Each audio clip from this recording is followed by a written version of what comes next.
Tonight, we continue to follow tragedy at the border after a driver plowed into a group of migrants, killing 7 and injuring more. The driver's in custody and police still trying to determine what happened. We have 2 teams on the ground in Brownsville, and we begin our coverage with Michael Gibson. Michael?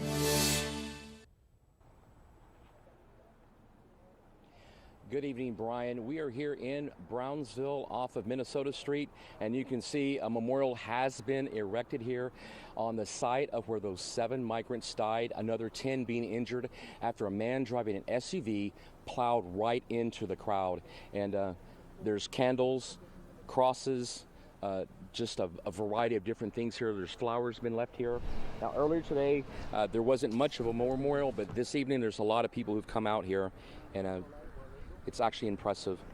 Investigators again say the driver of the SUV ran a red light and then crashed right into a crowd of migrants waiting on the bus. Now, investigators say that after the driver flipped his SUV, people at the scene thought he was trying to run away, so they actually held him down until police arrived.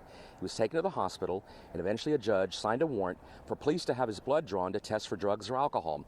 Right now, he's charged with reckless driving. Police say they can hold him for 72 hours on that charge, that until they feel they have enough evidence to charge him with more serious offenses, like possibly involuntary manslaughter, all the way to intoxication manslaughter.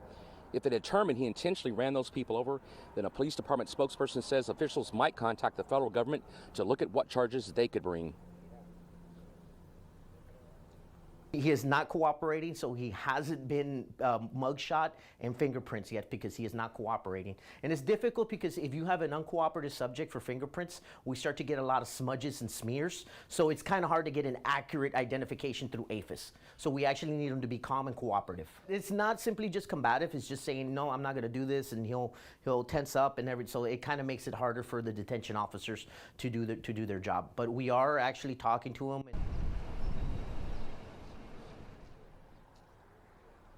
And again, he is not being that cooperative. He refuses to show his hands when he can get fingerprinted. But hopefully tomorrow morning there's going to be a press conference at 10:30 here in Brownsville with the police chief, and he will hopefully have new information on this investigation, including who this driver is that caused all of this mayhem here in Brownsville. Now, also, Ashley Gonzalez has been here with us, and she's been working on a different part of this story. And Ashley's going to join us right now. And Ashley, who were you able to speak with? And I understand it might have been somebody who was there at the scene. Right, Gibson. Well, I spoke with a property owner. We're actually standing on his property right now. There are 2 businesses. And when I first got here, we parked right over there, and on the ground we saw orange paint, and he explained to me, well, this is where several bodies were, at least 4 were on his property. So you can imagine his surprise this morning when law enforcement came to him and said, hey, do you have, camera footage? Can we get our hands on that? And he said, absolutely. But when he went to go look at it for the first time, all he saw was loss of life. And well, here's his reaction. Everybody has a family, and everybody wants to protect their family, and everybody wants to feed their family.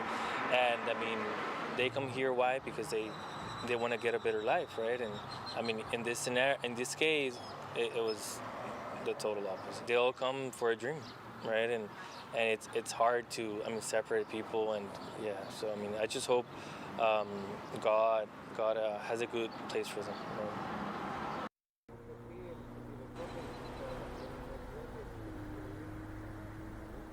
Right.